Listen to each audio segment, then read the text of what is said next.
Community is strong. Hey, everybody. Hey, we got something to say. Listen, hey, we got something to say. Listen, hey, better get off the couch. Reach one, teach one, community is strong. Hey, we got something to say. Hey, we got something to say. Hey, better get off the couch. Reach one, teach one, community is strong.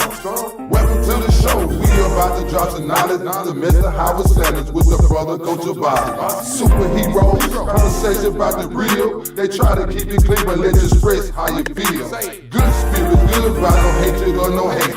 We all in the same, they gon' change a better day. The prophet of the truth, initials POT. No price that don't acknowledge, you can get it for the free.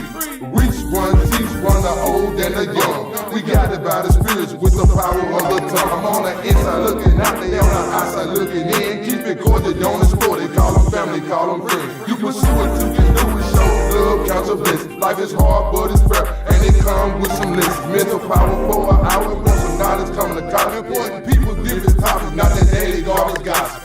Hey, we got something to say. Listen, hey, we got something to say. Listen, hey, better get off the couch. Reach one, teach one, community is strong. Hey, we got something to say. Hey, we got something to say. Hey, better get off the couch. Reach one, teach one, community is strong.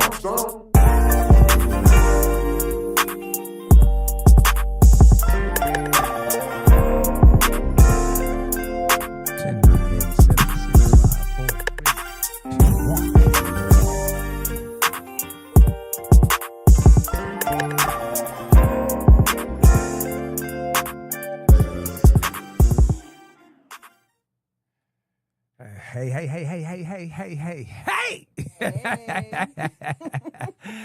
I got my PIC in the building, and I don't mean partner in crime. We're too old for that.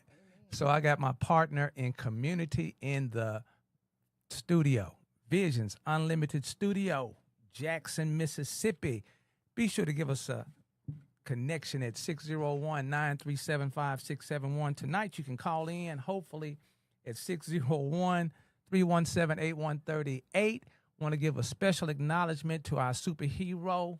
And when I say superhero, I'm talking about the master instructor, Miss Ptolemaeus White. Yes. All right, you want to bring yourself to the microphone? I don't know if I can hear you or not. Okay. Can you hear me now?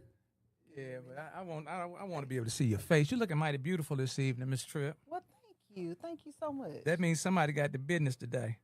I don't know. Did somebody get the business at work today? Oh, today was a great day at work. It was a good day? Oh, all yeah. right. I don't know if I can. Okay, go right ahead. Speak again. Okay. Can you hear me now? Hit it again. Can you hear me now? You got some more. Hear me now? Yeah, you got some more bass in there. Okay. All right. Let them know who you are and what we got going on tonight. We're waiting for our superhero to fly in. See, that mic is in your face, but we'll do this. I look like one of those. There you go. Okay. You got to point toward the mic. You got to point toward the mic. Okay. There you go. All right. Go right ahead. I am Felicia Tripp, and I'm so thankful. First of all, thank you for inviting me and allowing me in your space. Hey, thank you for grooming me for you to be in my space, because you don't play. You don't play. I was around Miss Tripp about a year ago at the CERT training, and you never know where you end up in what spaces. And then we did the Grant Me Justice banquet, not just a banquet, the banquet. Yes. And thanks to my PIC partner in crime and my partner in community, Coach Abasi said, you need to know this lady. I don't know what he said to you prior to him introducing me. So you need to know this gentleman. All right. Go right ahead, Miss Tripp. Let them know what we got going on this evening. And I just want to thank you for stepping out on faith, on belief, and being my host for community, connections, conversations. We got a big show coming up Sunday. We haven't made it through tonight's show. Right. But we got a big show coming up Sunday. Invite me back Sunday. Oh, you coming back Sunday? We got Mr. Pollard. Don't want to sit up in here with me. We got Mr. Jim Pollard, who's the AMR. What is he? Program Outreach Director. He is AMR Program Outreach Director. And also, he's part of the Walesfest 2025. He's going to Yes. share that with us, too, as well. So that's going to be Sunday morning at 10:30 right here at Visions Unlimited Studios. All right. Go right ahead. I was actually just at Wells Church this past Sunday. Are you serious? Yeah, Is it a big Reverend. church? It's not super big. It's right on Bailey Avenue in Georgetown, and Reverend Dr. Reverend Barber, William Barber, was there. Oh, I know who you're talking about. Yeah. Yeah. He was at Hams He's been in that Jackson morning, raising a little something. raising a little Awareness awareness through love. through love and concern. Absolutely. Hey, people, get out your feelings and your emotions when people are sharing with you, because grown folks don't have to share with another grown person. No, Okay. not at all. All right. Yeah, and he spoke truth to power and logic to illogical action. So I was especially appreciative to be in his presence and hear that wonderful message that he had to deliver. You got 3 takeaways for me? From that day, Yes, ma'am. From his session. How long? First of all, how long did he share in love? about 45 minutes. I That's believe. that's a good sharing. To be able to, be in, again, he's such a great speaker. He's an orator, and he's also such a powerful presence. Right. Just to hear his story, speaking on his illness and overcoming. Right. And all the trials and tribulations, and even his willingness to step into being a man of the cloth, talking about that journey, I'll Okay. say. It was just quite interesting, but to hear him just really encompass what's going on, what led to an acceptance, in a sense, Okay. of what's going on the federal level Okay. to people. So, yeah, it was I quite noticed he was here about 2-3 years ago when was it 2-3 years ago when we had that major water yes, dissatisfaction? 2 years, yeah. See, I said dissatisfaction. Mm-hmm. We had that challenge. We showed our resilience in the city. Yes. And I noticed that he wasn't maneuvering with a walking aid then, was he? About 3 years ago? Now during that time, I wasn't. I don't here think for he his presence, was. so I'm not sure. Okay. I was aware he was. Because he was to the- powerful. They did it downtown. Oh yeah. Did it He's downtown. a very powerful. I think right there at President Street. I mean, the whole they were right there next to the governor's mansion. Yes, Mississippi Street, if I remember right. Okay. And they had about a full block. It was a nice night, very comfortable. But we was getting down on that water crisis, though. Mm-hmm. Water crisis. Okay. You got anything coming up in the next week or so yourself? I do. This Saturday, I'll be at Tougaloo College. Okay. The Institute for the Advancement of Minority Health is having their 3rd annual conference for Black Men's Health. Okay. So I'll be a panel guest there speaking on the Panel guest. Yeah. Just not a regular guest. A She's panel guest. Go ahead. Guest panelist, I guess is the right verbiage for that. But yeah, and that'll be moderated by Mr. Mac Epps. Mr. Mac Epps. And who is Mr. Mac Epps for those people who may be in the dark? Oh my goodness! Look, if you haven't heard of Mississippi Move, where have you been? So I know Mac Epps through Mississippi Move, Okay. voter mobilization, education, and registration. Right. He's also been heavily involved with health movements and also environmental and disaster response as well, and looking at the connectivity of environment to that. So I'll be in really good company. Okay. And he's also a big sponsor of Kwanzaa, too, as well, if I'm not mistaken. Yes. he's Yes. involved with Not, Kwanzaa if I'm for not some time. mistaken. He normally feeds us on a night. I think it's like either Wednesday or Thursday. And he's heavily involved also with the sleep out that they do. Sure is. Yeah.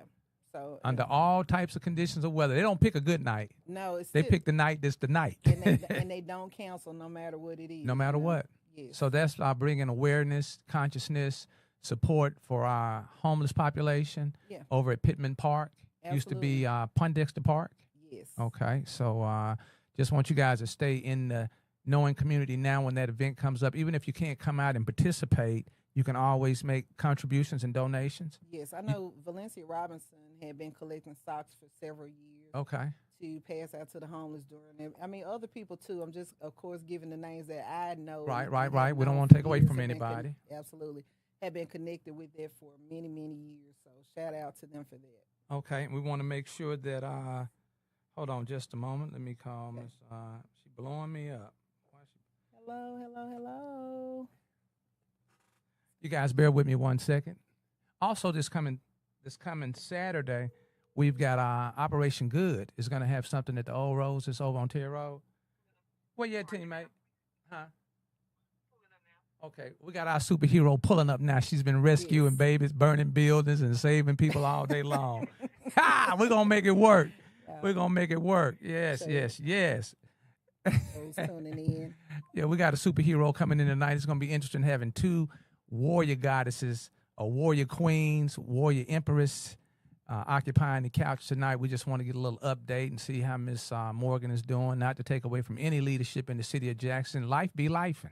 Absolutely. When you hear the term life be life, and that's what my next one's up, shout out to Connecting with Seven Spaces Entertainment. They brought me into the loop on the life be life. And when you hear the term life be life, and hey, life happens, as they say. It's going to happen. Exactly.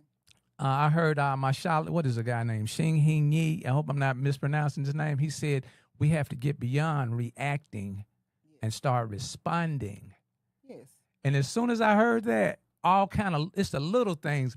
My phone falling off my magnet in the car. I got cords everywhere. So I'm just in there. And then I said, look, dude, you are reacting, not responding. Can you give me an example of something that occurred today where you wanted to react, but you responded? You wanted to react, but you responded. So a lot of times, and I know that I am not alone in this, we typically, women, and I'm men too. Okay, throw a man in there. A lot of women that I know. I can hold up. Go ahead. A lot of women that I know, we're typically very quick to want to react or act if someone calls us in stress or duress. You just want to drop what you're doing. Back up and say that again. I'm minding my own business. Mm-hmm. I'm handling my situation. Yes. I'm in my own assignment, in my own task. Yes. And gring, gring, gring. And what happens, Miss Tripp? Got a call. Hey, what you doing? I'm like, I'm at work. Working at work. But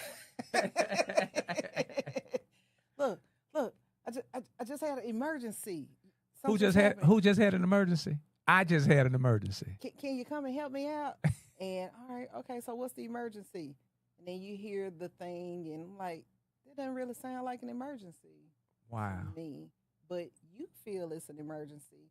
So that in my mind, I want to just jump up, dive, run, go, and help. But I knew that would have been at the expense of me being able to go to a commitment that I made, a previous appointment that I couldn't cancel. So, hey, I very quickly weighed out the options here, convinced this person that this isn't necessarily an emergency. Right. We made plans to be able to handle it in a decent and orderly fashion and moved on. You know, sometimes you just have to assist. Our secret agent just came in. Look, I tried to keep it going so she could slide in without. You gonna live? There you go. Oh, okay, I'm already on live. Yeah. You gonna do live? Yeah. There you go. Right. Okay. All right. So that's a good example of not reacting but responding. Should I start over again since our secret hero just came in? Yes. Don't start over. Okay, she said don't start over. 5, 4, 3, 2, 1. 1, 2, 3, 4, 5. She's getting set up for her Facebook Live because we need these 1,000 people tapped in and connected. Amen. All right. I got to fix the camera over there. So, you know I like front camera. You say you don't like front camera? I like front camera. Okay. Oh, you got tweets. Yes, ma'am. Your nails are beautiful. Did I compliment you on your nails? I'm going to get mine done eventually. Don't get them done. You don't need that experience. Okay, please and thank you. I mess around and got hooked. You good?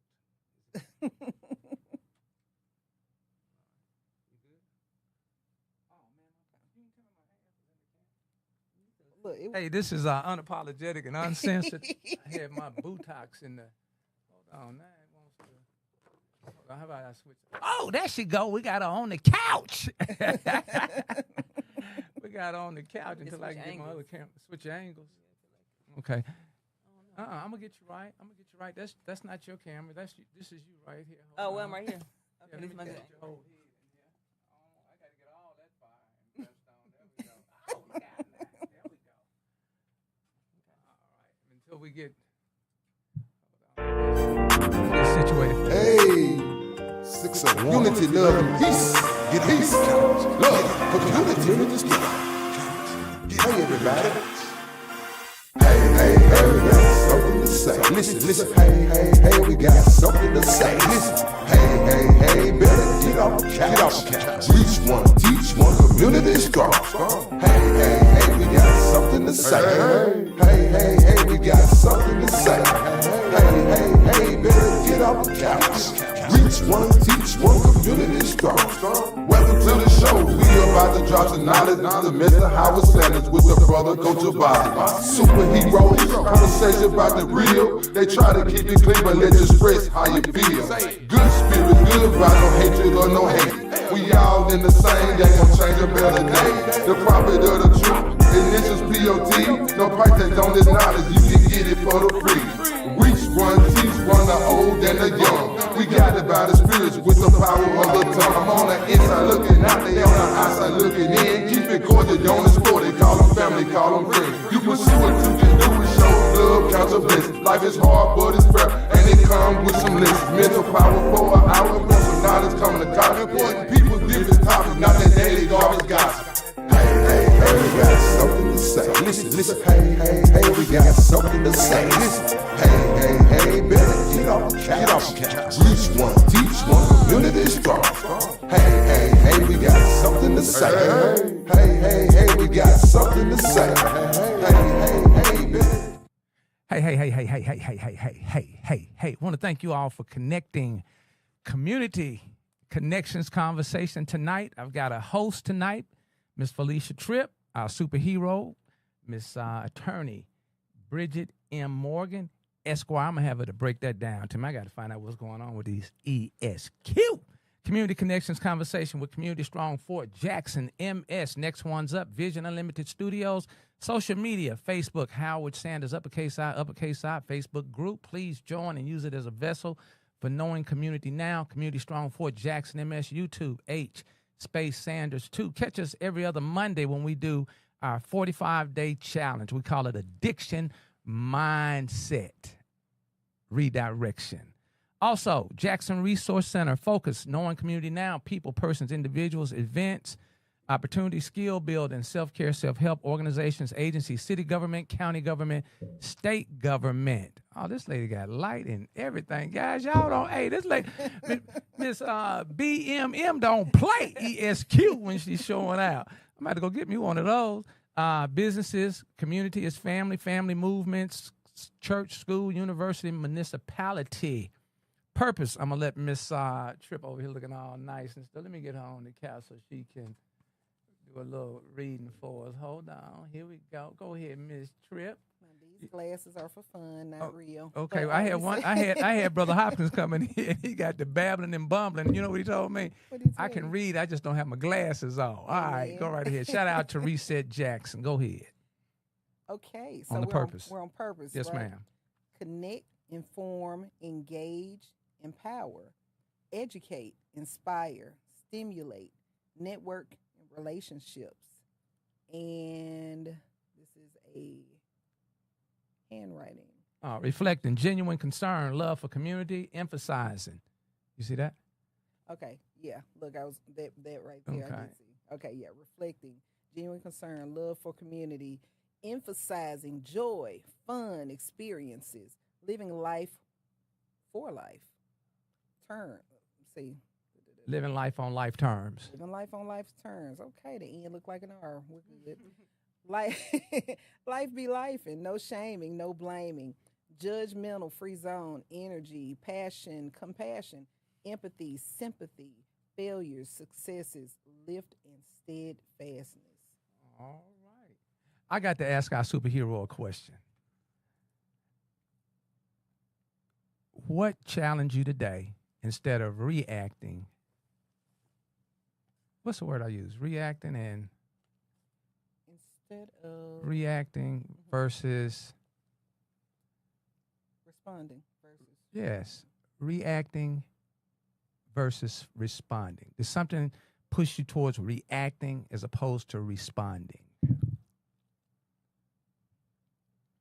Yeah, when I came in, I'm sorry, y'all. I do want to apologize for being tardy. I had just got off the plane, and No joke. and when because I was at a conference. Oh, I am so humble, Miss Tripp. Was in Indiana, Indianapolis, and so the plane landed about 5:11. Oh, wow. And so I just knew I had plenty of time to get here. And when I pulled up to my house, I was like, oh, I don't have my key because I had my son, and he was with me, so I had somebody to have my key. And so I was like, immediately I was like, okay, I'm going to get frustrated, like I'm about to be behind. I said, you know what, just reach out to him, let him know you'll be 10 minutes late, and just go with the flow. You know, it is what it is. You'll get it. I'd rather have it than be here and not have it. And so I think in that moment I responded. The old me. Pull that mic a little closer to you because I don't think we can hear you. Yeah, not speaking to that thing. Can you hear me? Yeah, I can hear you now. Want me to start over? Please, if you don't Okay, mind. so again, I said I wanted to apologize for showing up tardy. I was about 10 minutes late, and that's because I made it here. The plane landed about 5:11 from Indiana. I was in a conference, and so I just knew I had plenty of time from 5:11 to 7:00 to be here. And then when I pulled up to the house, I was like, oh, I don't have my key to get in and get the documents that I need. If y'all asked about the documents, I wanted to have them on hand. And so I ended up, I was like, okay, what do I do? I wanted to react and be like, okay, I'm getting frustrated. But instead I said, you know what, let me just reach out to Mr. Hey, and let him know Thank you very that I'll much. be about 10 minutes behind. And it worked out. I pulled up at 7:08. Yes. And I saw you holding it down, Miss Felicia. You were holding it down. I was online watching you as I was driving to get here. So Excellent. Very good. yeah. So you said you were in Indiana. Mm-hmm. Okay. And tell me about the conference. So it was an energy conference. So I now do some utility regulation. Excellent. And so I was there learning about how our local and non-local utilities work together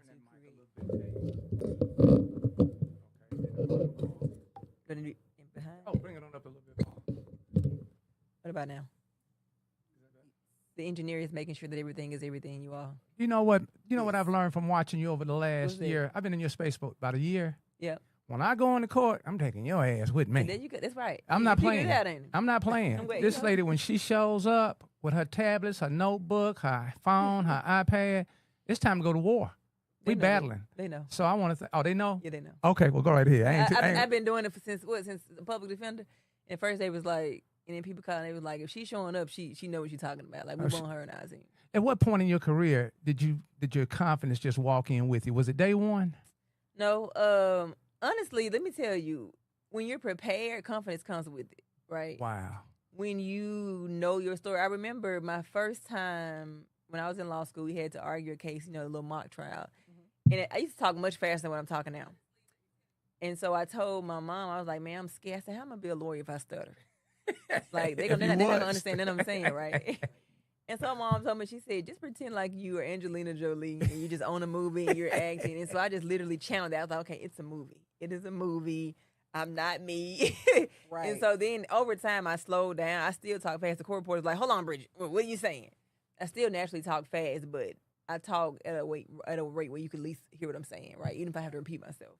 So once I learned to slow down, if I sat with my clients and knew their story, the confidence came with it. And so it was just like, and then I always come in and tell the truth. Let me tell you something. The truth will set you free. So coming in prepared, telling the truth, and just being confident, like dressing with it really starts within. It starts when you wake up, honestly. Okay. Like you wake up with a slow morning and you put on what you want to put on and you walk out, you 100% inside, then outside, everything else just gonna flow together. Okay. So I still get nervous now, but okay. All right. You put your armor on. yeah. Absolutely. Well, we're Hey, Amy. we're a few months out. Where do you want to go with our conversation tonight? We're gonna follow your lead. And we can just do an update. We Okay. can do an update, and you guys can ask whatever question. Like I told you, I'm an open book, so you can ask away the question that you need to ask. You know, I want to start out by saying this, if you don't mind. Check this out. Unapologetic, unsensitive. You only do Thursday night. You don't do Sunday. Yeah. You do Thursday. Do you? Do us. I want to start out by just saying thank you, and I want to say thank you to those folk who came out and supported me November 5th in droves. The people who continue to keep their ears to the ground, whether they reach out or not. I know you're watching, right? I know you're supporting. I know this is a very sensitive topic, right? And so I know not everyone can come forward in the front and say what needs to be said, and I respect you for that. And I don't in my storm, I don't need everybody to get wet. Wow. You get what I'm saying? Say that again. In your storm. In my storm, I don't need everybody else to get wet. That's powerful. And I have no problem with people being in the background and supporting from their own couches, from their own offices. So I do want to say thank you to those who came out and picked my name when they had the opportunity to, November 5th. And thank you to those of you who are praying for me and who continue to support me throughout this journey. So I want to start out by saying that. Secondly, I want to say that I thought about it, and some things I have not really focused on and talked about as much as I've talked about the things that went wrong, the things that went right. And some of the things when you think about a person like me who has no political background, right? No political background, no chest, no war chest of thousands of dollars, no big endorsements, and you shared a ballot with the first African American female president, right, candidate. It was on the same ballot as that person. And so the amount of people that came, you will never be able to duplicate the amount of folks that came out in that race, because there probably won't be another black woman running, right? Not soon, right? We don't know. But you cannot duplicate the audience that came out during that time, one. And when you talk about someone who has no political background, they come out and they just do the work, knock on the door, show up at the churches, and just grind, right? I'm talking about everything on the line. And there were no big endorsements. No big endorsements. No big endorsements. We had two, and I'll say, and I won't call them no endorsements from the run of the mill endorsements that happened. From the right? legacy, legacy team. Yeah, no legacy endorsements. No legacy endorsements. I don't want to minimize the 6,000 plus endorsements that happened at the box. Right. I don't want to minimize those, and I don't want to minimize Pastor Fields, and I don't want to minimize the pastors that came out for me. And did do it on part of my radio. You know, I had my little thing going on. Real judge who came out endorsing that. So I don't want to minimize that, but I mean those legacy endorsement that comes out for every candidate. You know, that you didn't have that. Right. It was just straight raw work, grassroots work. And so we can't let that. We can't. I don't want people to get what is the word? Unmotivated, right? I don't want them to get sidetracked and say, well, no, I want you to be empowered, be empowered to know, because I'm gonna tell you something. Folks are tired of the same old. Truth. People are absolutely tired of the same old. And guess what? Y'all are voting. The votes are happening. The power is not moving. The votes are happening. The power is not moving because there are people who lack integrity who are in charge. So when you got 5 or 6 people deciding what 6,000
us as to why the race turned.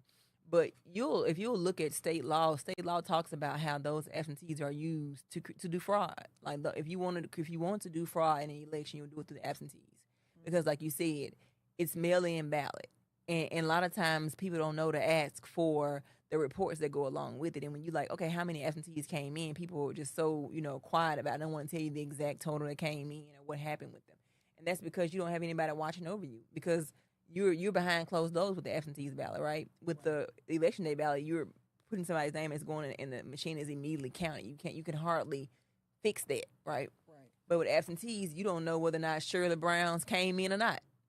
And then also, sometimes Shirley Brown ain't got to come in, and then somebody can go in and put in and say another absentee came in that Shirley Brown hadn't even voted. I've read cases where Shirley Brown actually hadn't voted at all, but she had an absentee ballot.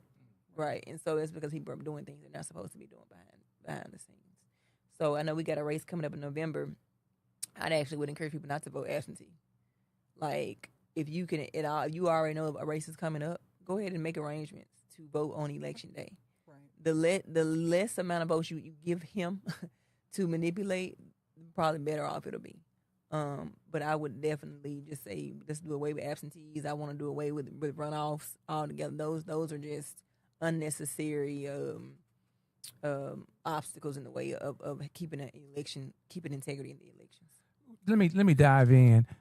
Today there was on the news, they've got Donald Trump talking about those mail-in ballots. Mm-hmm. Is that in alliance to what you just spoke on? Mm-hmm. The absentees? Yes, ma'am. Yes. I didn't see the news article and what he was talking about in detail, but the absentees, the Mississippi state law and a lot of laws throughout the country will talk about how they can be easily manipulated because it's behind closed doors. Okay, so speaking of election integrity, there was a letter released, and Mr. Sanders spoke to that. So do you want to talk about that letter that Governor Reed released? Do we have a copy of it? Awesome. Ask me again. Do you have a copy of it?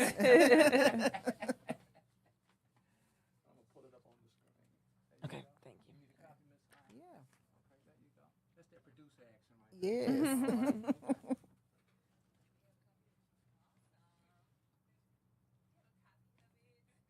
So yeah, and in the letter, I did skim over, so I have a few notes from it. Okay. Talking about Coahoma County and illegal ballots that led to a special election being ordered. In Coahoma County, the governor just issued a writ of election for a special race after a judge ruled illegal ballots had changed the outcome of the April primary. This speaks to how fragile confidence in elections can be. From your perspective, what does this say about the current state of election integrity in Mississippi? We lack it. We lack election integrity, and so many people think that, this is not about hurt feelings.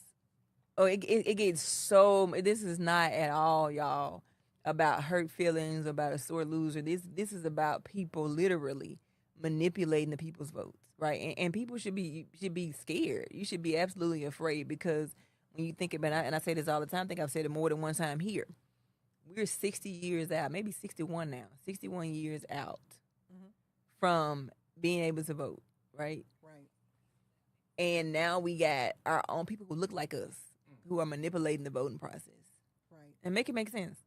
And so, a lot of times, and even me, even in my own ignorance, before I was a candidate, before I experienced this, I did think that elections were what they were. People went in, they voted, and whoever came out, this is what it was. I had no idea. My mind could not conceive, and it still can't, that people would go in.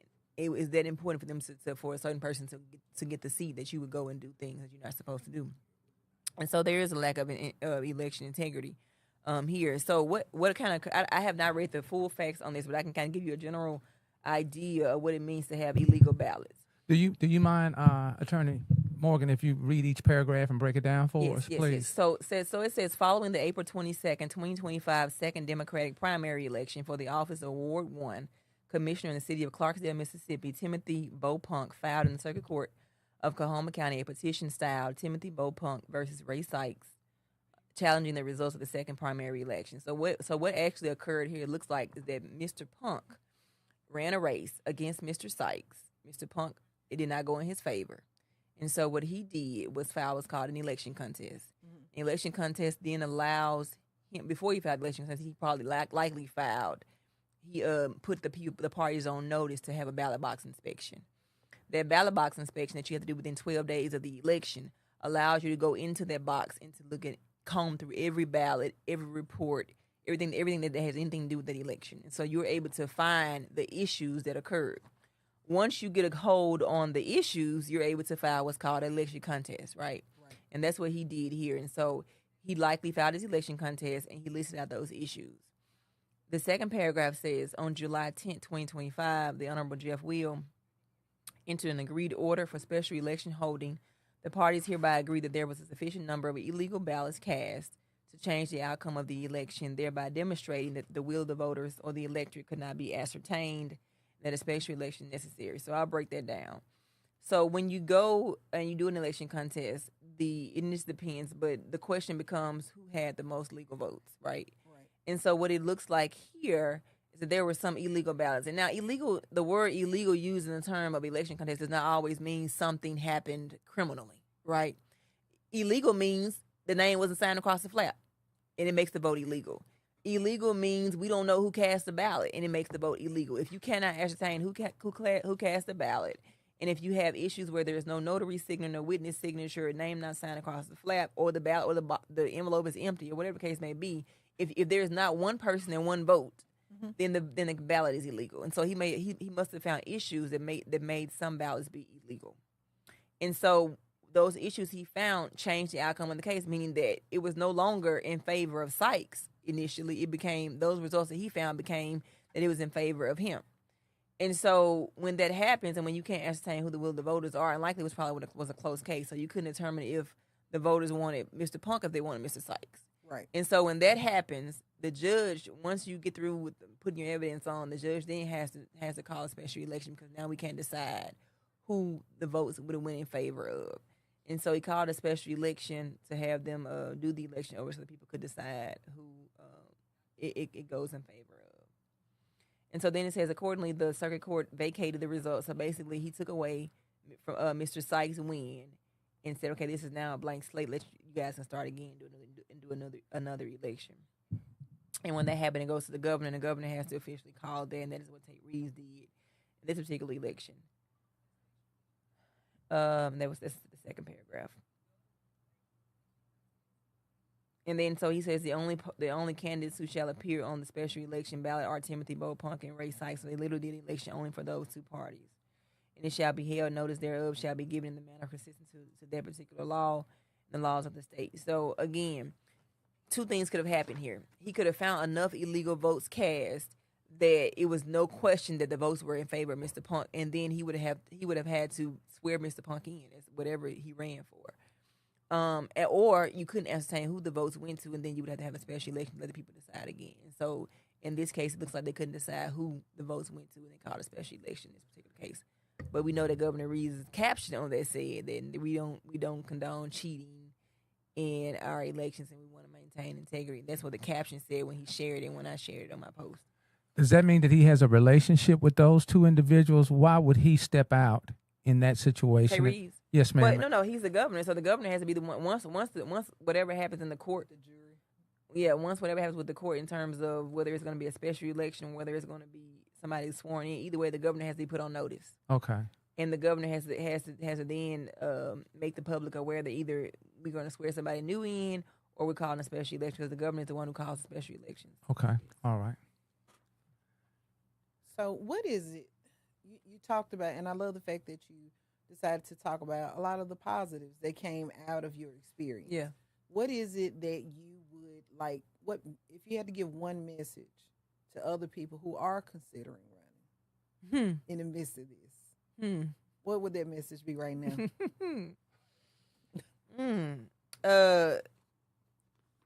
To be frank, I would say go down to the election commissioner's office, to the circuit clerk's office, and campaign. Oh my God. Because at the end of the day, you know, if a person can come out in my race and win 50+% of the votes, win over 6,000 people, and I get the seat, I was campaigning the wrong house. So go down. It shouldn't be that way, right? It should be that those people those persons who voted, that it should count. But in my race, I just learned that the power was there's so much power in the election commission's office. There's so much power in the circuit clerk's office that I had no idea. We look at those seats and we think, oh, you want to run for that? And that was my opinion. It was like, oh, you want to, But those are very powerful positions. Like every election that comes through here goes through those offices. So I'm going to play devil's advocate. Go ahead. So, okay, we talk about, like you said, you had so many votes. Like when we were watching the results come in, we just knew, I'm like, okay, she did that. And, we thought there was, and to see, have been out there, because I bumped into Ms. Morgan at an event, and I never forget it. We were at the train station. JRA was having an event, and I'm on a board of a particular nonprofit organization. And so to get into the area that I'm over didn't fall into her district. However, when she was looking to speak with someone else and they said, oh, I had a candidate and just shut her down, I'm like, that's not how we're supposed to do. Yeah. Especially, in conjunction to a nonprofit organization. We don't get involved with campaign. We're not supposed to get involved in campaigns in that way as the organization. Yeah. And so I stepped outside of my role of the organization because you didn't approach me for the organization. Right. It was just a mistake in who I was, and based on what happened to that person, I just made sure to reach out to people who were in your area to make sure that you had a fair chance, at least with some of the community folk who weren't tied to nonprofit organizations. But it made me think of my own time when I ran, which I'll get back to that. And so let's get back to the numbers. So you came out with the most votes. We watched the numbers come in, and it looked like it hit that 50 plus 1. And then I wake up the next morning to hear that it did not hit the 50 plus 1. At that time, what were your thoughts? Okay, so I got to relive that moment. Let me find something for you as well. And while you're doing that, what is the distinct difference between what's fair and what's right? Perception. What's fair and what's right? The difference between what's fair and what's right? Yes, ma'am. How would you wrap that? What's fair versus what's right? I don't know if I separate them. I think they're both the same. I think if you're going to do right, it's fair. And if you're going to be fair, it's right. Okay. And I think it's a perception thing sometimes. Yeah. What you believe is right may not be in alignment with what is actually right, or what you believe is fair, rather. What's right was ethical, legal, and moral. Mm-hmm. But was fair always in alignment with it? Mm-hmm. If that makes any sense. I guess it depends. If you look at it that way, with maybe somebody, let's say for this case, let's say somebody may have said, or I ain't gonna say nobody because the voters didn't say this. Okay. But let's say the higher ups who were in charge of certifying the election and sending the reports in, they decided, well, this person is from my area, and we want this person. We think it's better. It's a better look on him. Then in their mind, that's fair. Maybe it's unfair that this person came in and was able to get this much support. When in our mind, it should have automatically went to this person. Well, they can say that's fair, but is it ethical? It's not ethical, legal, or moral. But I'm putting myself in their shoes and say in their mind, well, in our mind, this should have went this way. And a lot of people thought that. Like a lot of people felt like either Mr. Taylorson because of his length in the community or just being known, he would be number one, or the person being from that particular area that he would be number 2 or 1. And that I'm just don't give me any credit whatsoever, right? The people assume that. And I guess though the people, they took it for granted. They was like, okay, we got this, and people are tired. They're tired of having the same choices over and over again. And then again, people understand. People have discernment. Whether you believe it or not, people can discern. Mm-hmm. People know when you walk in their church if you actually from the cloth. They know when you knock on their doors if you actually know what you're talking about. They know when you're speaking at these community meetings if you're actually talking from your heart. And so I don't think it was just she's a black woman thing. I think it was a black woman thing. But I think it's also she knows what she's talking about. And I've been in the community long enough. I've been here since I was 17. Let's make it clear, right? Right. But I also been in that courtroom consistently with everybody. It's like people knew who you were. And then I ran before. And so, like I said, people have discernment. They know who they want. And Hinds County has to understand that these people are voting. When I leave here, I want voters to understand that they are voting. I want them to know that you've been voting. Mm-hmm. Things have been happening behind the scenes that you're unaware, but you've been voting. So I remember a few years ago when Tony Johnson was election commissioner, and she ran against Bobby Graves, who is the current election commissioner.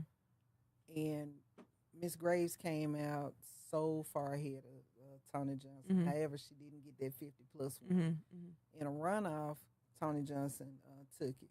That actually happened twice. So, and oftentimes, I've told people, I don't know why this happens at times, that during the runoff, the person who didn't necessarily come close, takes it on. I don't know if it's because of a lack of, I don't know the why with this. That's what I want you to say. Okay, so let's first speak about whether or not it was a runoff. Okay, so let's just talk about that. Perception. All right, so on election day, remember I told you about a statewide election management system? Yes. This is not me telling you this. This is a system that is mandated. The state Secretary of State's office mandates county offices to use this system for all of our voters. So every registered voter is in this system. Yes. All the reports come through this system. The numbers come through this system. So I'm going to hand you a picture of the statewide election management system of the numbers from that night, November 5th. And I want you to read out my numbers with the candidates in the race. Okay. This isn't going to be tiny, is it? Because these are for fashion, not for size. I got something you can borrow. If it's tiny, I'll read it. I got something you can borrow. Look past through that paper. Okay. But they just matched my shirt. Okay, here we go. Right here, right? Morgan. Okay. Bridgette Morgan, 6,009, 50.18%. Is that 50% plus one? I mean, last time I checked. Okay. So depends on what planet of math you're using. And that's another thing. When people say 50 plus one. That means so here's the thing. When you have, here we go right here. Most people think of 50 plus one as 51%. Right. So let's say you get, it's not 50%. It's not 51%. It's 50% plus anything. Yes. So when you have 6, right? Right. That's 6 and all. You get 3, that's 50%. You got 50, you got 50. If you get just one more, you got 50% plus 1. Right. So I got 0.18 more. If you do the math, that's a lot of votes that equal that 0.18. But go ahead. But what's the number? So with that, I want to thank you for using that demonstration that candy for demonstration. So with that being said, you have 50 plus the 1, right? So how was that explained away as for there to even be a runoff? All right, and so it was never explained away. Let me tell you what occurred. So now I got to relive that night. So I'm in the secretary's, what is it called, the circuit clerk's office. And I'm seeing what y'all see on the news, 50.18, da-da-da. So then I hear Mr. Zach Wallace, he says, oh, wait a minute. Because now, mind you, this screen is on his computer that you just read. That's the statewide election management system is not downstairs where everybody is at. Okay. So he has a whole different report and a whole different screen downstairs for us. So he says, oh, so everybody is seeing, oh, she has a 50 plus or whatever, and people are looking like, man. And so then he says, hold on, wait. Let me remove the undervotes and overvotes. Undervotes are those votes. So for those who don't know, let's talk about what are undervotes and overvotes. Okay, so let's say Daffy Duck, Mickey Mouse, and Minnie were in a race. If I vote for neither one of them, I skip their race altogether. That's an undervote. That's one undervote for their race because I didn't vote for anybody. Right. If I vote for Daffy Duck and Minnie Mouse, that's an overvote because I voted for more than one person in their race. But neither one of them count toward Daffy Duck or Minnie Mouse. Does that make sense? Right. Okay. So thank you for that because I'm slow. Thank you. I appreciate that. So anyway, so this different report goes up to Mr. Wallace and says, oh, let me remove the undervotes and overvotes. Now, when you remove, the number goes up. It shouldn't go down. But when he said, let me remove the undervotes and overvotes, my number went from 50.18, what you see in the statewide election management system, his man-made report. What does it show?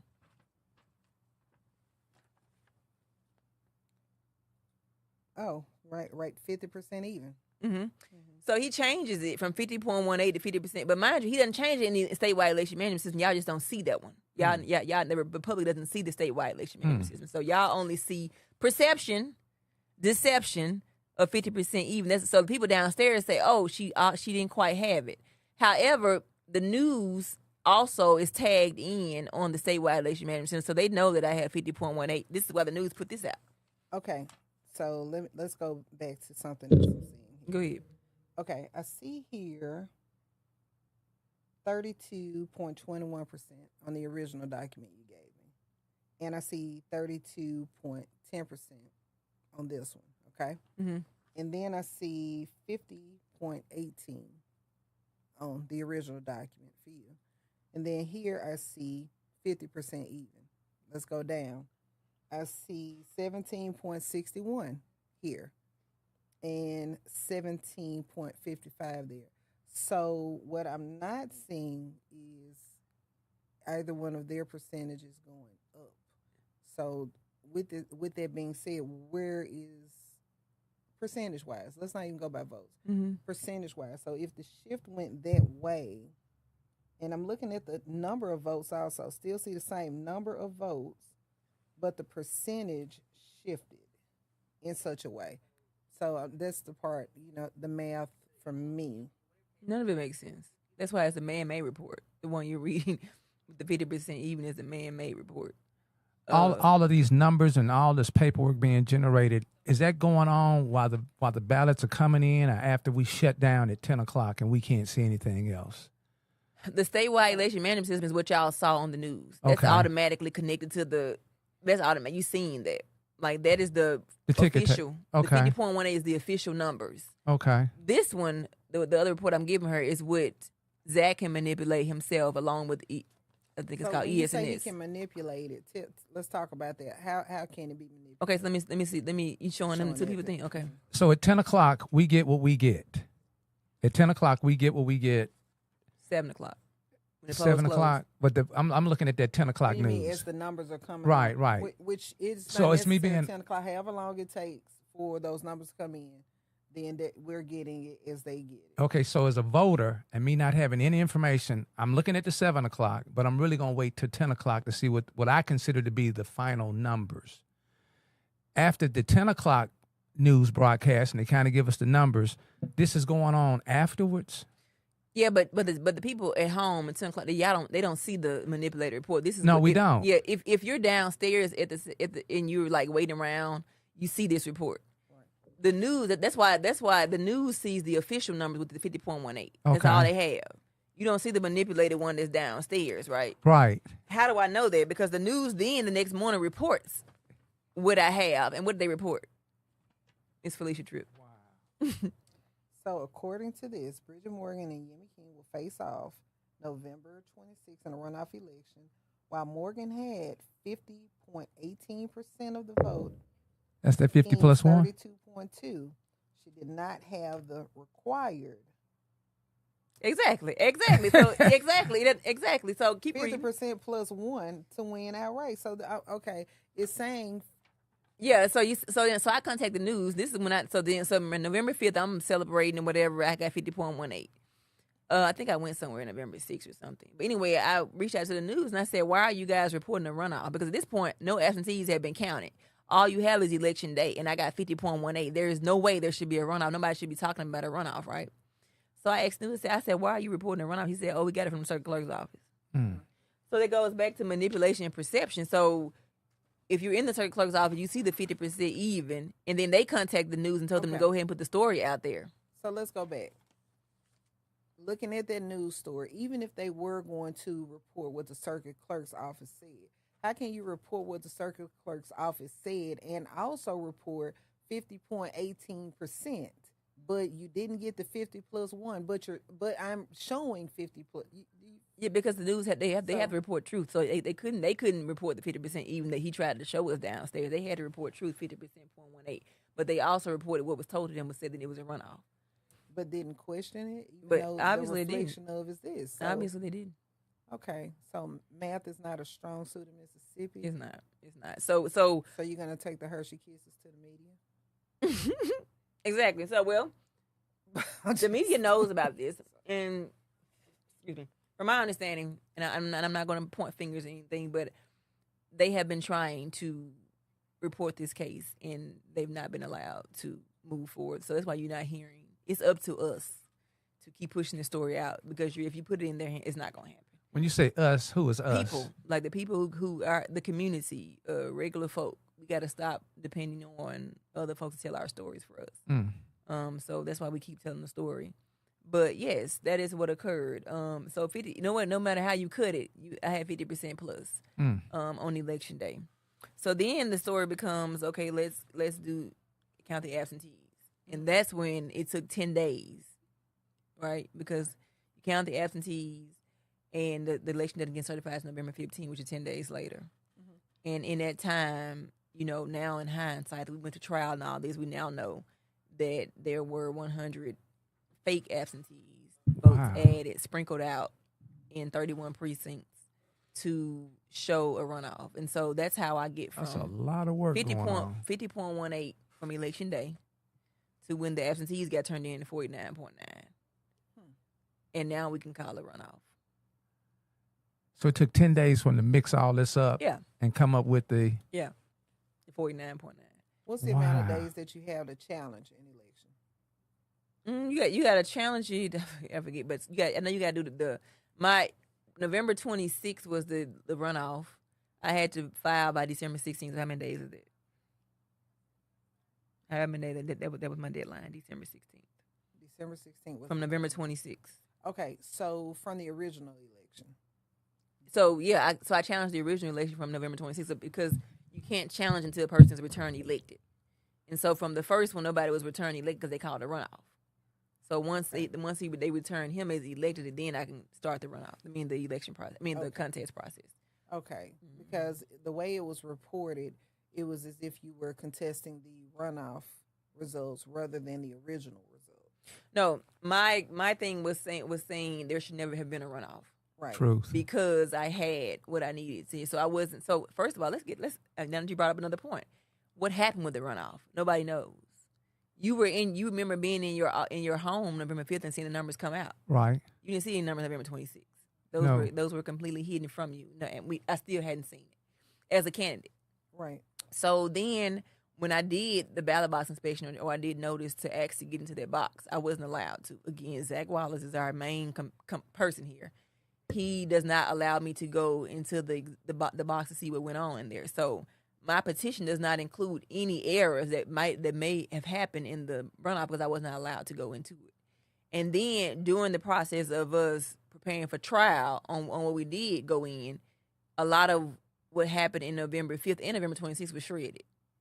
So there were 3 empty boxes that had November 26th and that was absolutely shredded. How could anything be shredded that quickly from an election? It shouldn't be. What's the amount of time by law that it's supposed 2 to be years. given intact? And you definitely not supposed to shred anything while it's in court, an election contest. So, okay, I just want to review. Please. For clarity's sake. You're telling me that the ballots from the November 5th election of 2024 were shredded. We're just in 2025 now, but you're saying that those ballots were shredded. Absolutely. Okay, and also the ballots for the runoff for that same election, November 26th, those have also been shredded. A lot of them. There were 3 boxes that were empty, and we had. I'm trying to get you this up. So what we did was we subpoenaed the Hinds County Board of Supervisors Purchasing Department to figure out when did they shred stuff, and so we got purchase orders that shows them specifically at the election commissioner's office paying $4,000 of your taxpayer dollars to have the company come over and get election materials and shred them May 20th. And mind you, our trial was May 30th. Our trial was June 9th. So May 20th of this year, the ballots from last year were shredded. Absolutely. Okay. And what was the position of the state on that particular thing, if that indeed was illegal? The state hasn't done anything. Even when we started to see things happen, Secretary of State's office hasn't been involved at all? not at all. Okay. Not at all. Even though I forwarded emails and tried to get them to intervene as things were happening, I never got a response. Okay. So just turning a deaf ear allows the process to not be legitimized. Exactly. Wow.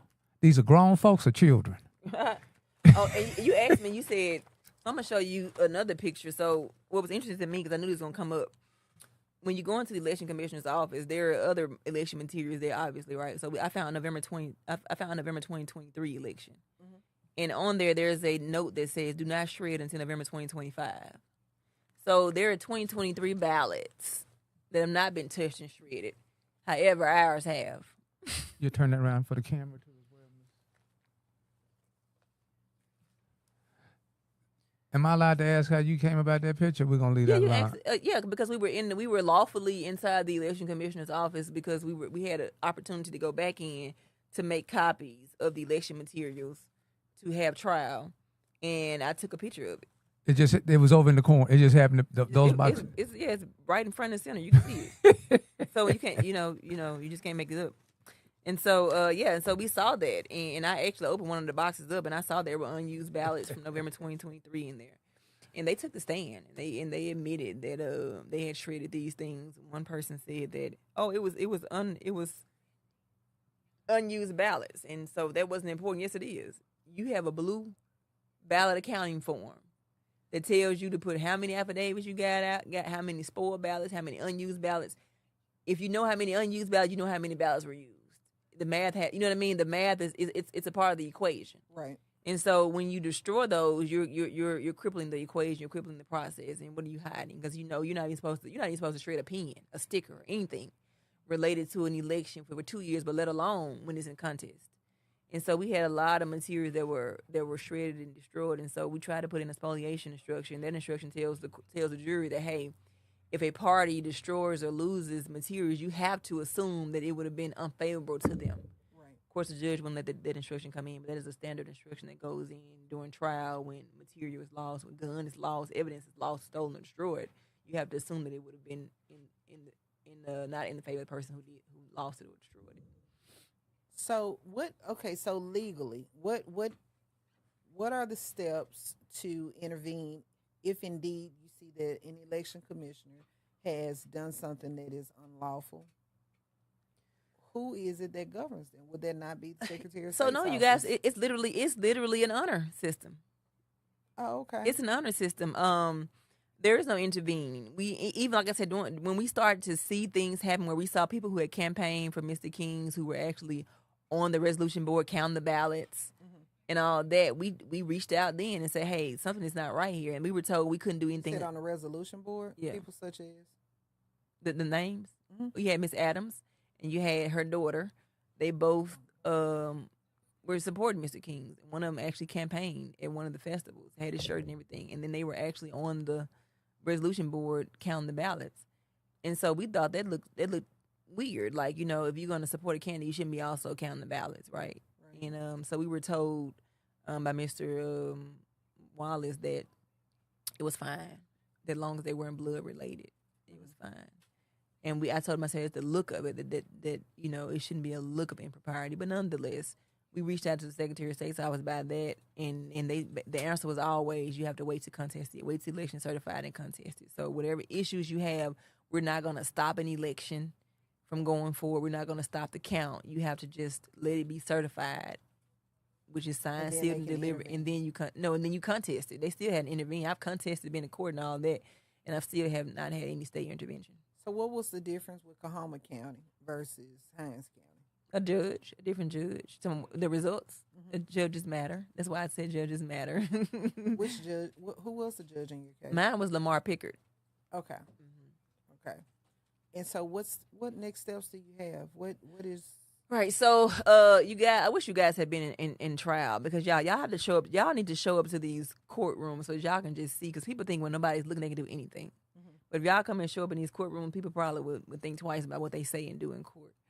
But in court, it was just a clown show. It was a sham, and that's coming recorded? That's coming from a lawyer. I don't think that some people may have recorded on their phones or whatnot, but it should have been recorded on the court reporter. Should have recorded everything that was happening. So we pray that the transcript reflects what actually occurred in the courtroom. But it was a sham, and that's me talking as a lawyer, a litigator. And if I tell you it's a sham, I feel sorry for folks who aren't lawyers, right?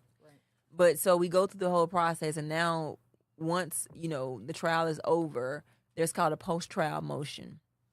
And so lawyers file this post-trial motion to say, hey, these were your errors in this trial. And I think I listed about 50 of them. And so normally the court denies that motion because no court is going to admit, yeah, you're right, I did this wrong. Right. They deny the motion, and you're able to move, in this case, straight to the Supreme Court because it's an election contest and it's supposed to be on a fast track.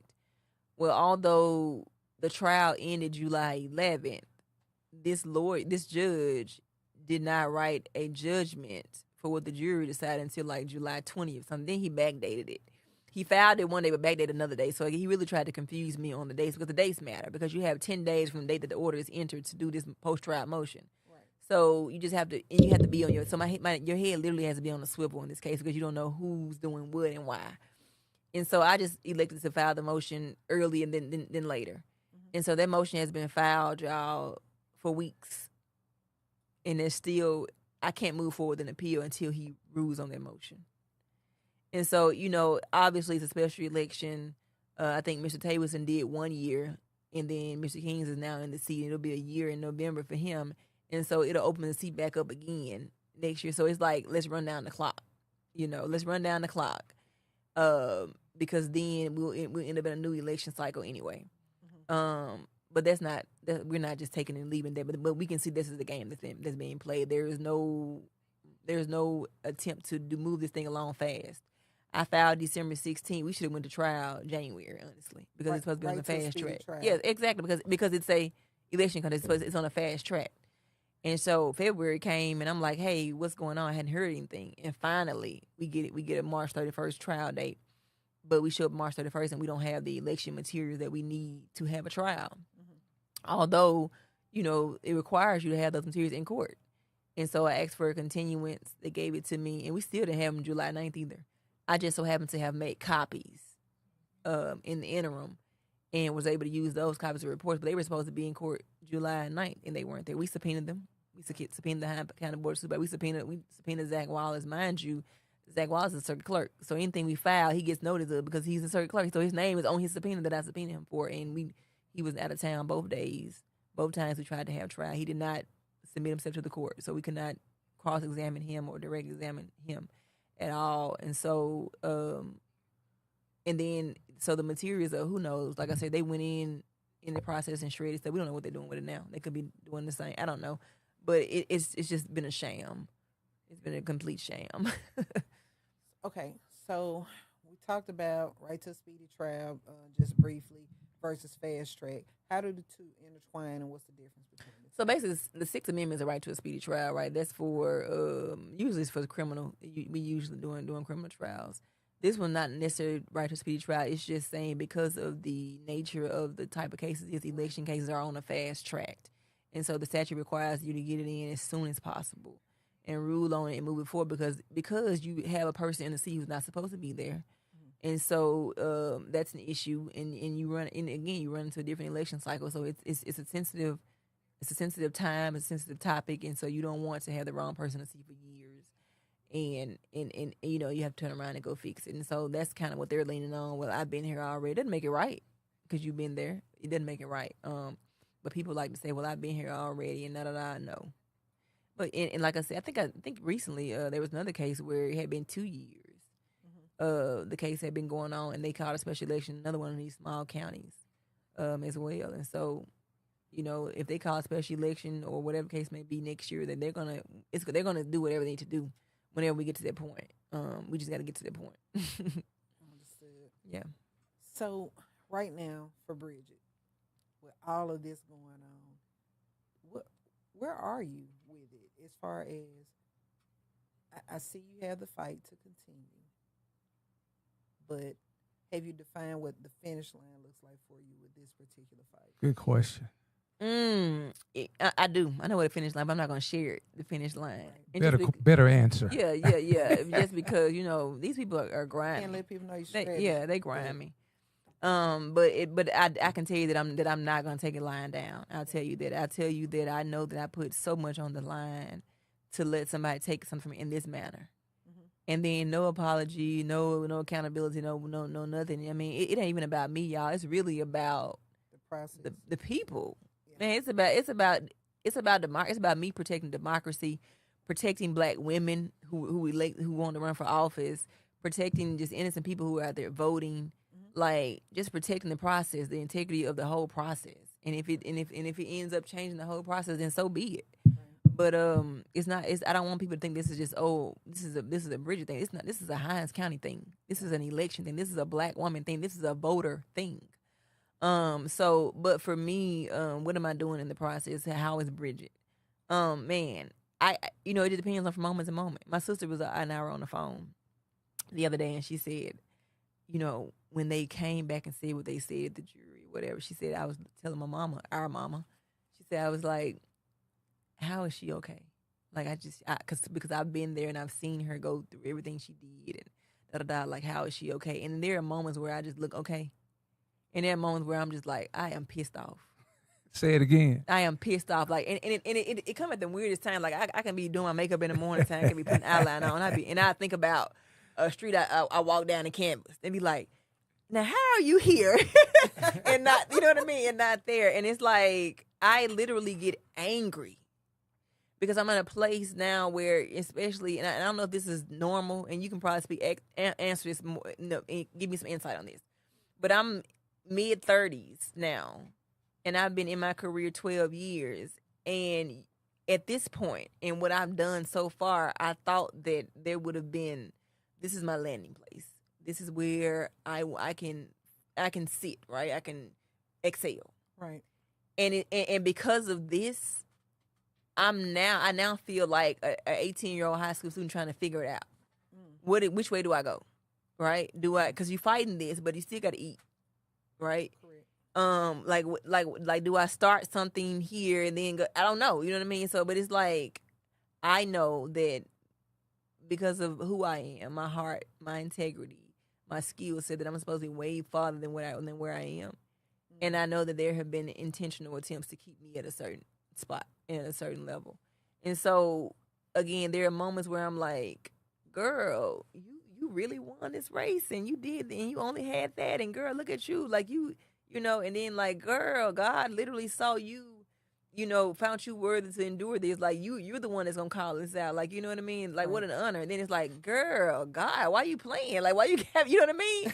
And so there are moments where I go back and forth where I'm like, oh, I feel like a shero, and there are moments where I'm like, I feel completely defeated. So I want to say this, and you just put something to perspective for me. Yeah. When you said you're in your mid-30s. Yeah. You've been in your career field for 12 years. Mm-hmm. You went to law school. You passed the bar. You light years ahead of so many. I am 49 years old. Yeah. And just decided where I want to be when I grow up. Yeah.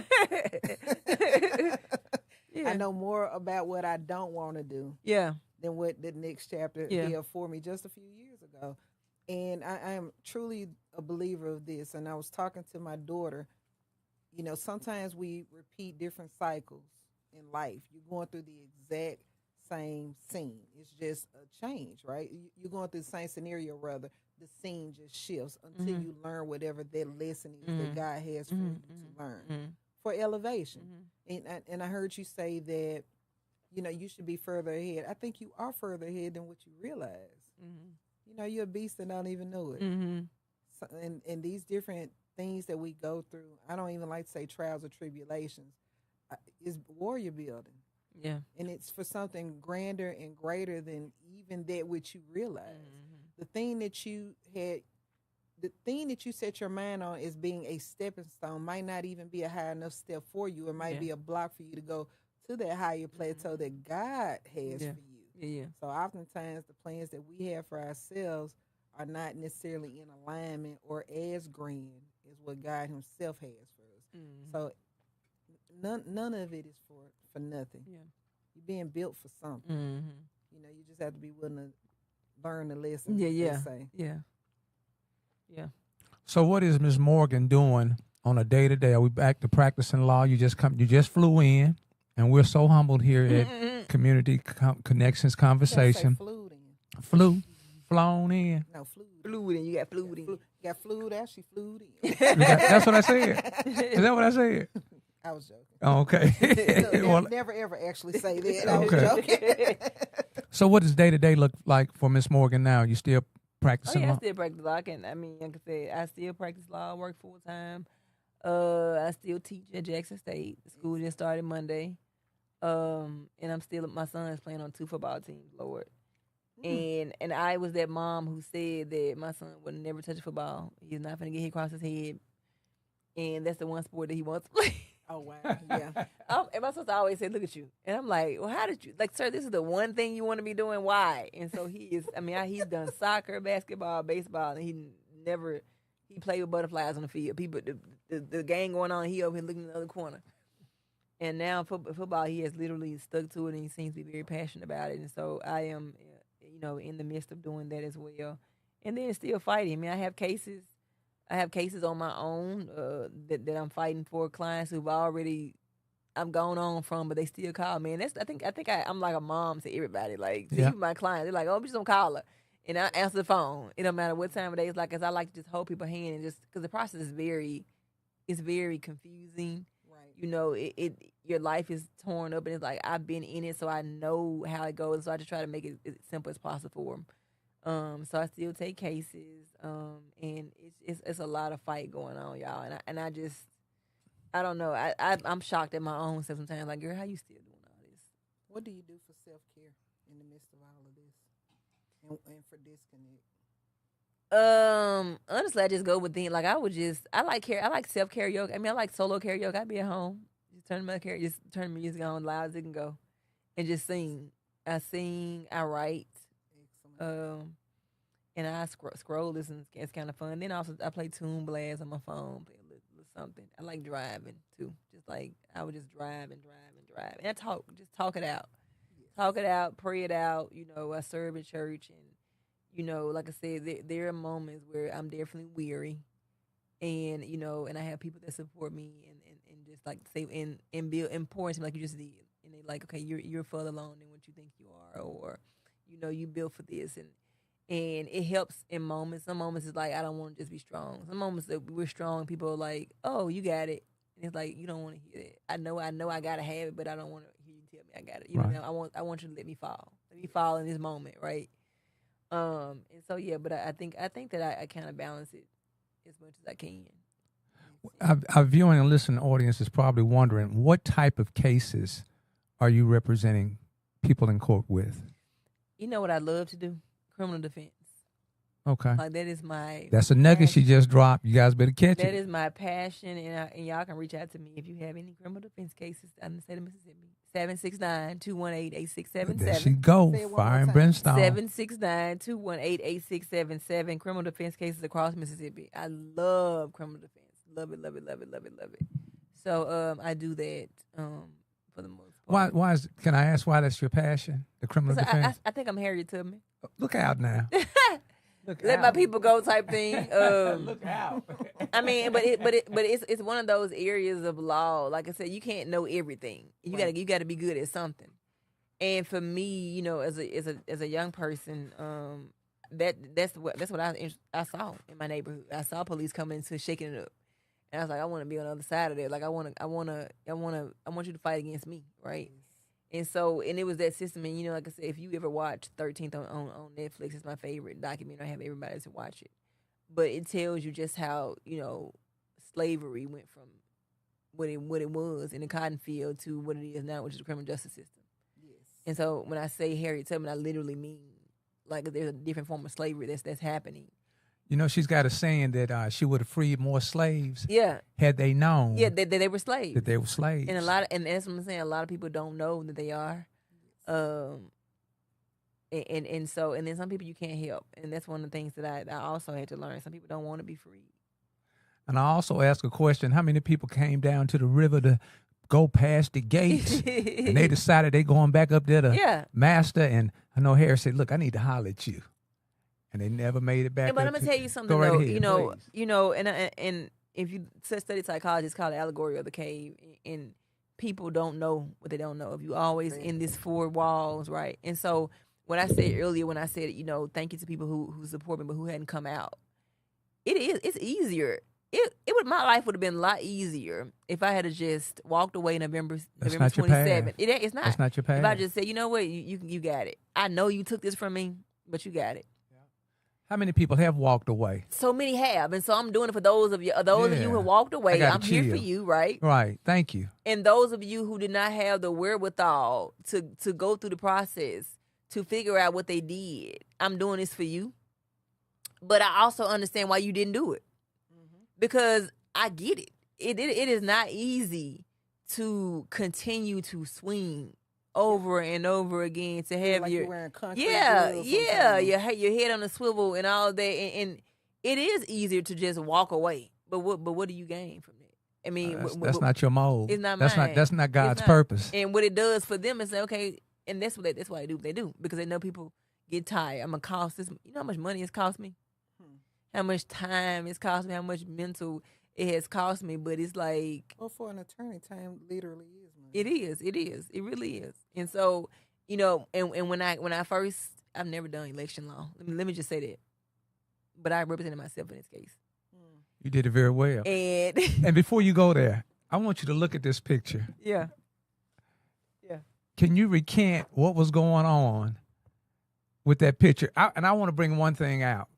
I was sitting in the courtroom.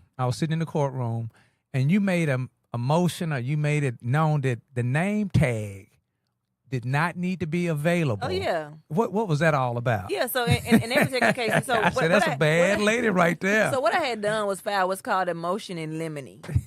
And when you go to trial, you want to limit as much bad things as possible from coming in.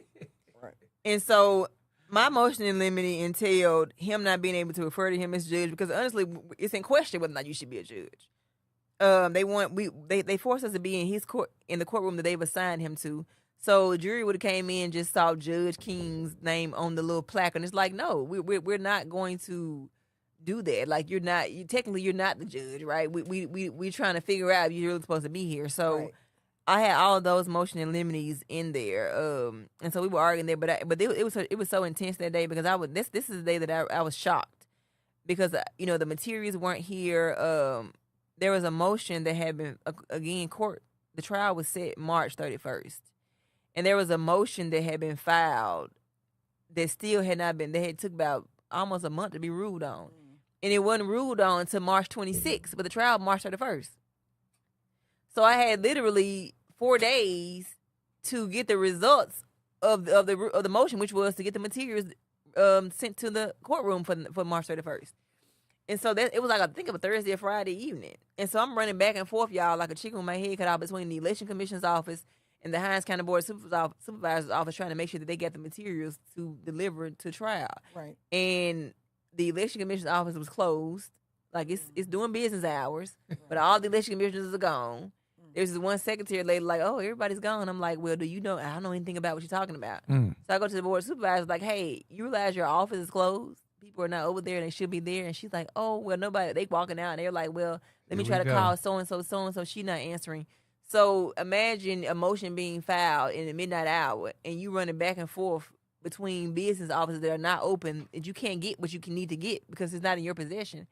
And then, so the only thing I had to do at that point was to file an emergency motion to continue. Right.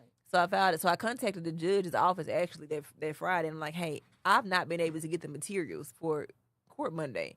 I don't want to waste the jury's time bringing them here. We can't go to trial. So I'm doing an emergency motion to continue.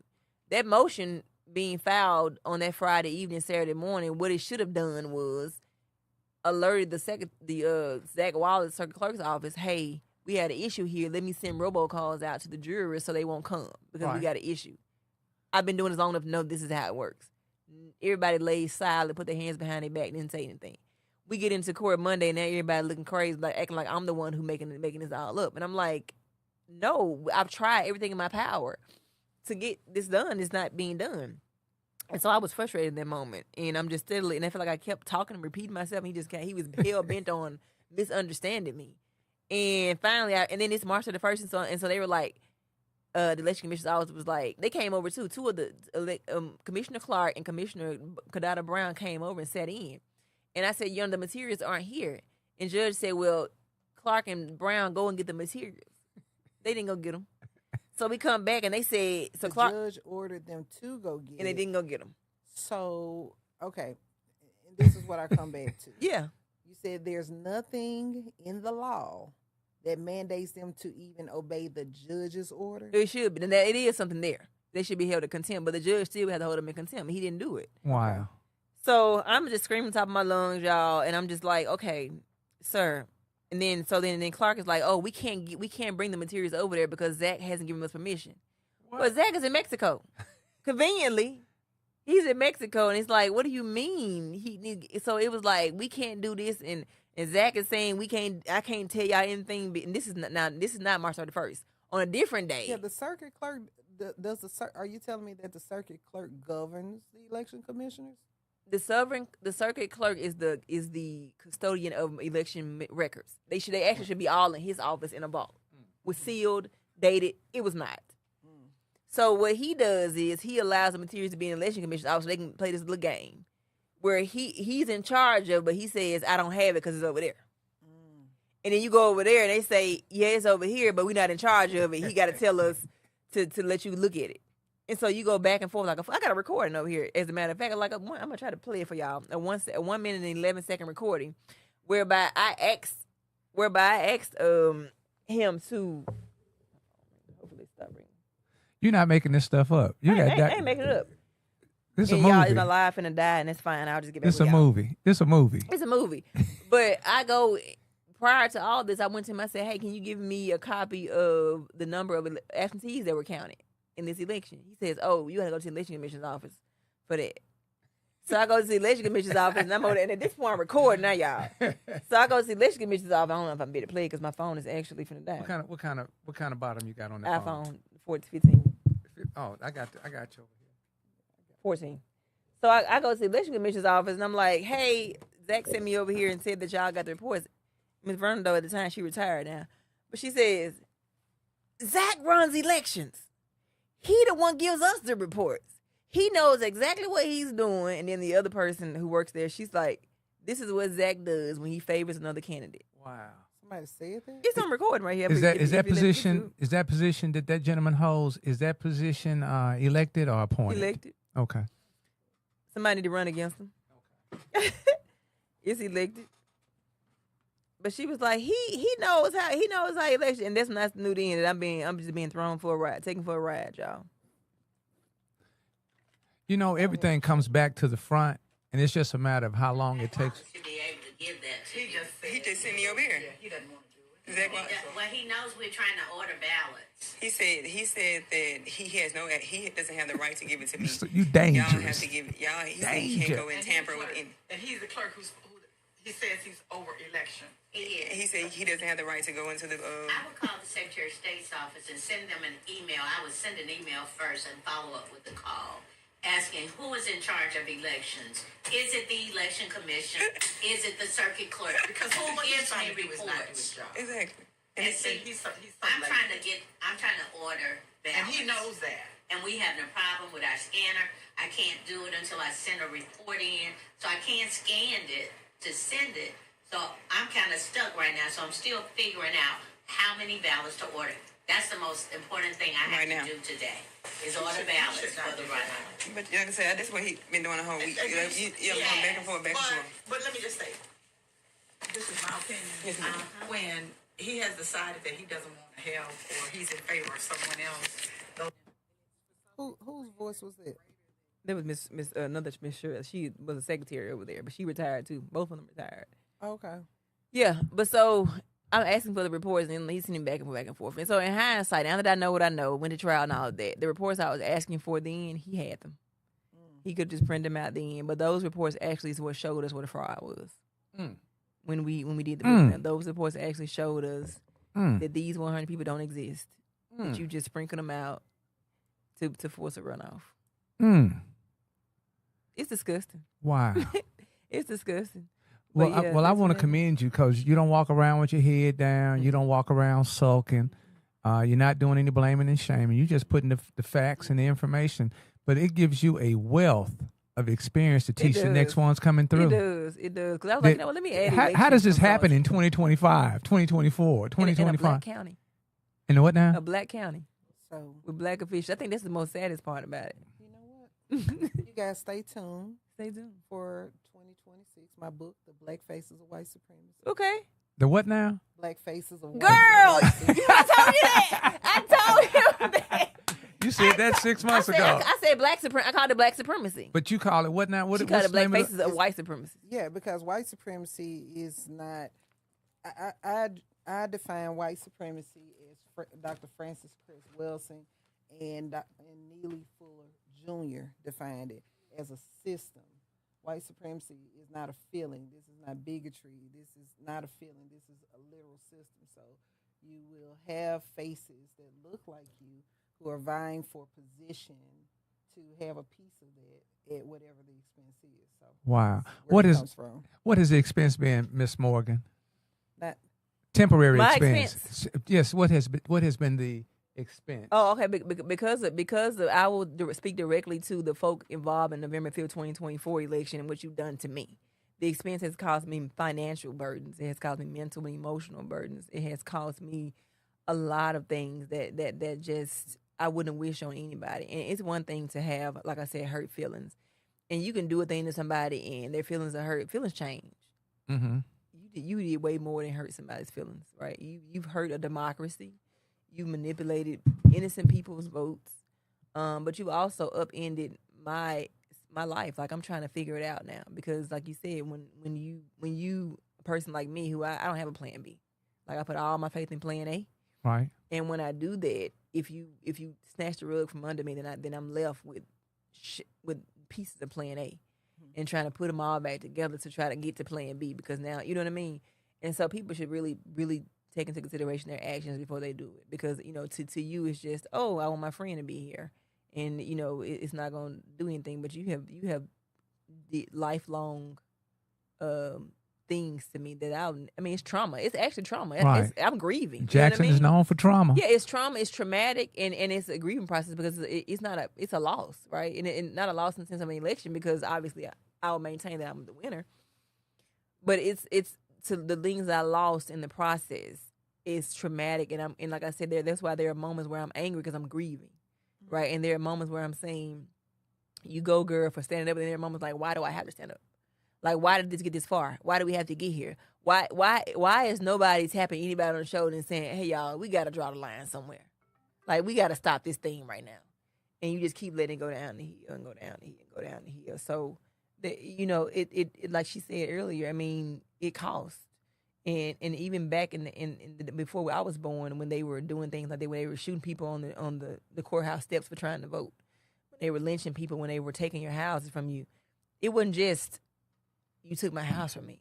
You took you know what I mean? You had to figure it out for my family.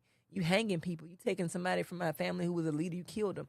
It's like these are things that linger on forever. And even when we get to justice, which we will get to justice, even when we get there, there's still things you have to live with having experienced this. So yes, I can pass the torch and say, hey, but there are things that I have to endure, that I've had to live with, that cannot be unlived, cannot be undone, cannot be erased.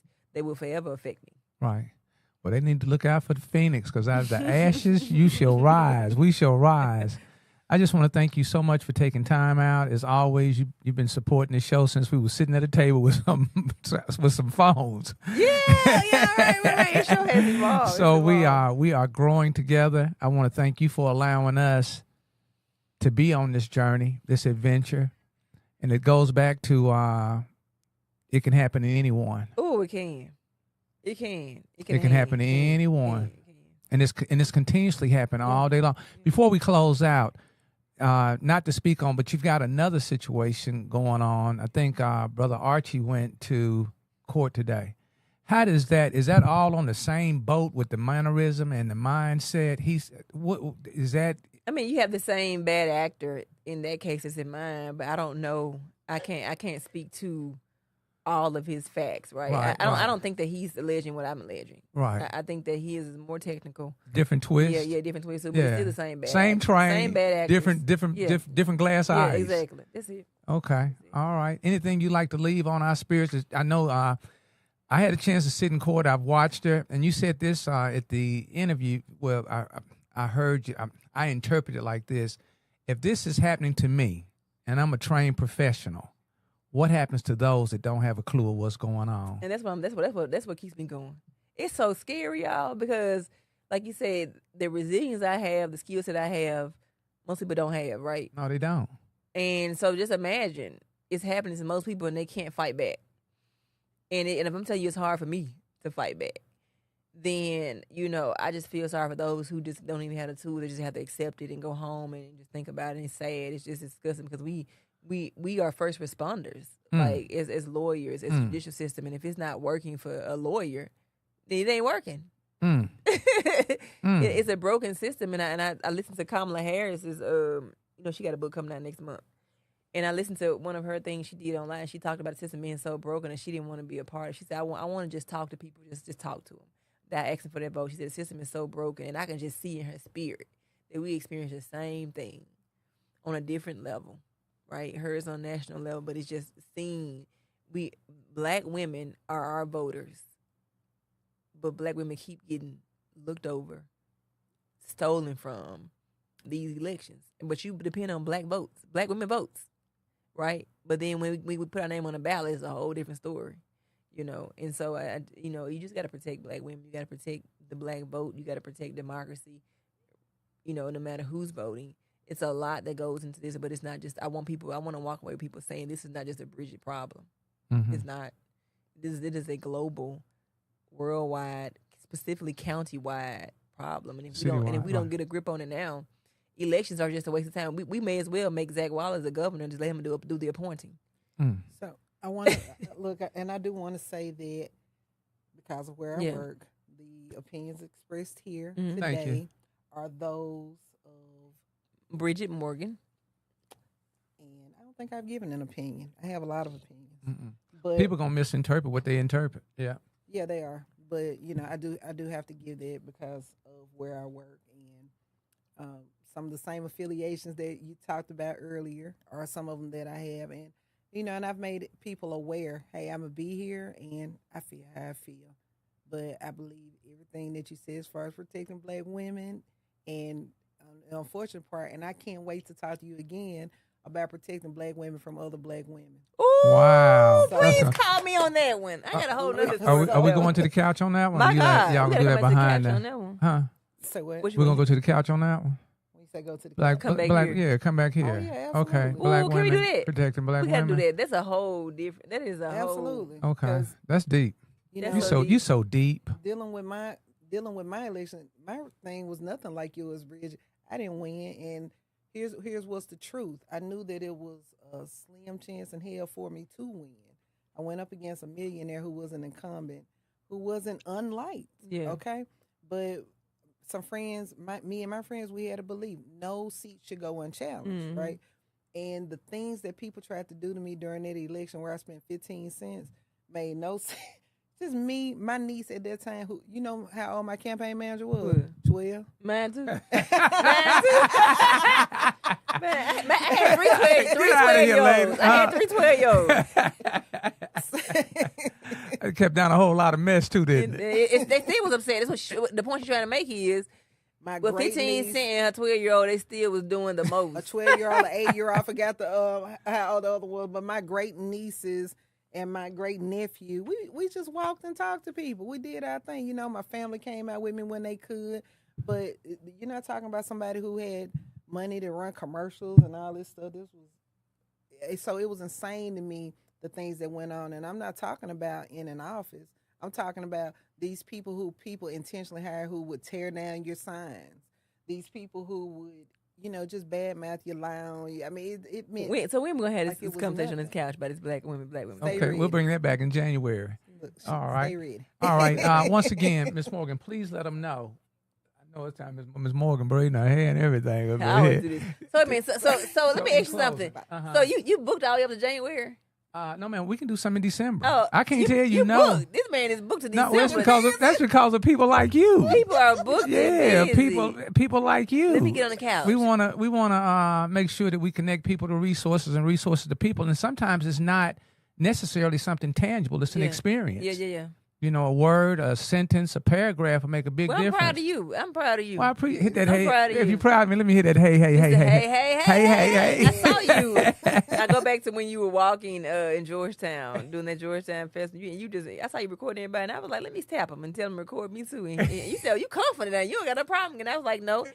And I mean, because it's either you gonna get out there or you're not, right? And so there were moments where I'm nervous. I'm like, Britt, these are regular people just like you. I used to have to talk myself up to just do it. But I remember, like, so and that people chasing you down. We've come up. Well, we chased. We chased. One thing about the journey, Miss Morgan, is they can't take away your work. Yeah, you sure can. Can you imagine how much can. positive that we can't see Yeah, right now exactly. because of the clouds? Yeah. There's so much sun shining on you. Yeah. It is so much sun shining on you. You've got some warriors out here waiting for your next move. Yeah. So I just want to thank you so much. I want to commend you. We're going to continue to battle. I say that you are very valuable. Thank you. More than capable. Being attacked, and you battle. Yeah. And that's each and every one of us. We want to thank you all so much. Thank you, host. Thank you so Did much. I do okay staying out the way? Oh, you are so You know, great. Miss Morgan had me on the edge of the chair. I be wanting to jump in. But I couldn't have carried the conversation because you've got information and experiences inside the circle. I'm on the outside. Me too, really. And She educated me today, honestly. I have people call and say, well, who's coming on tonight? Blah, blah. They say, oh, I remember her. I want to see what's going on. I want an update. So thank you for coming out and sharing an update. And you are the pinnacle of, I'm not going to say black womanhood. I want to say you're a pinnacle of just being black. She want me to be, what's her name? What's the lady name you want me to be so bad? The Atlanta lady in Georgia.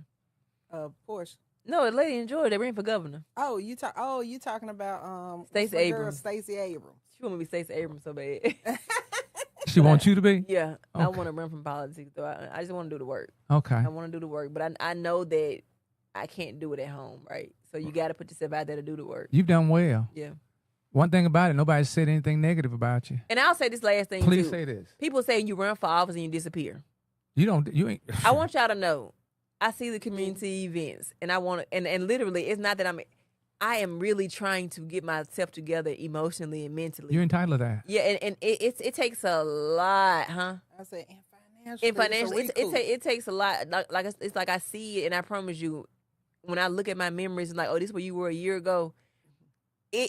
I'm proud, but then at the same time, I'm like, I'm grieving, and it's like, so I would show up, and I don't want to show up with the wrong energy. You know what I mean? Right. And I don't want to always show up and say, hey, he stole this from me. You know what I mean? I don't want that to be my identity either. Right. And so that is what I'm doing. So I'm here, and it's not that I'm not intentionally not showing up to these places, but I'm dealing. You know what I Right. mean? Fighting and dealing at the same You're time. entitled to some still and some quiet. Yeah. Yeah, we know what you're doing. Once again, those criminal defense cases, how do they get in contact with you? 769-218-8677. Don't let me hear you out here making one of those commercials. Which one? You in some trouble.